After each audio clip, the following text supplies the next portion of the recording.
பாஜக மாநில தலைவர் அண்ணாமலை தாய் தமிழ்நாட்டிற்காக ஆற்றிய சேவைகள் என்ன என்று கூறினால் தான் அரசியலை விட்டு விலக தயார் என முன்னாள் அமைச்சர் RB உதயகுமார் செய்தியாளர் சந்திப்பில் தெரிவித்துள்ளார். ஆற்றிய சேவைகள் என்ன? இந்த தாய் தமிழ்நாட்டிற்காக அண்ணாமலை அவர்கள் தாய் தமிழ்நாட்டு மக்களுக்காக ஆற்றிய சேவைகள் என்ன? மக்கள் தொண்டு என்ன?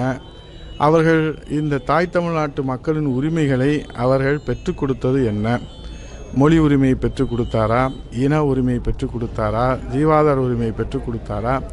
10 ஆண்டு காலம் இன்றைக்கு மத்தியில் ஆட்சி அதிகாரத்தில் இருந்த பாரதிய ஜனதா கட்சியின் மூலமாக இன்றைக்கு தலைவராக தன்னை அடையாளப்படுத்தி கொள்வதற்காக எல்லோரையும் வசைபாடுகிற அண்ணாமலை அண்ணன் அவர்களே, தாய் தமிழ்நாட்டிற்காக நீங்கள் பொறுப்பேற்றதற்கு பிறகு ஆற்றிய சேவைகளையும் தொண்டுகளையும் நீங்கள் பட்டியலிட்டு சொன்னால் அது மக்களுக்கு எத்தனை பேர்களுக்கு பயன்பட்டிருக்கிறது என்று சொன்னால் நாங்கள் பொது வாழ்க்கையிலிருந்தே விலகிக் கொள்வதற்கு கூட தயங்கவும் மாட்டோம்.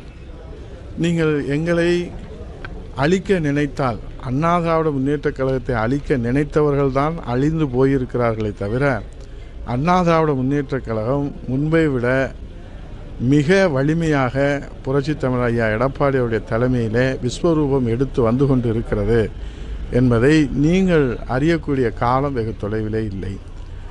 ஆகவே இன்றைக்கு அண்ணா திராவிட முன்னேற்றக் கழகத்துடைய வரலாறு 17/10/1972 தொடங்குகிற போது இது மிட்டா மிராசுகளுக்காக தொடங்கப்பட்ட இயக்கம் அல்ல. ஏழை எளிய சைக்கிள் ரிக்ஷா தொழிலாளிகள் போன்ற தொழிலாளர் வர்க்கத்தைச் சேர்ந்தவர்கள், சாமானியர்கள், உழைக்கும் வர்க்கத்தைச் சேர்ந்தவர்கள், மாணவர்கள், தாய்மார்கள், தொழிலாளர்கள், விவசாயிகள் என்று இது சாமானியர்களுக்கான கட்சி. இன்னும் சொல்லுகிறேன், உலகத்திலே ஏழைகளுக்காக ஒரு கட்சி அனைத்து இந்திய அண்ணா திராவிட முன்னேற்றக் கழகம். இந்த 52 ஆண்டு செய்திகளை உள்ளது உள்ளபடி தெரிந்து கொள்ள ரெஃப்ளெக்ட் நியூஸை சப்ஸ்கிரைப் பண்ணுங்க.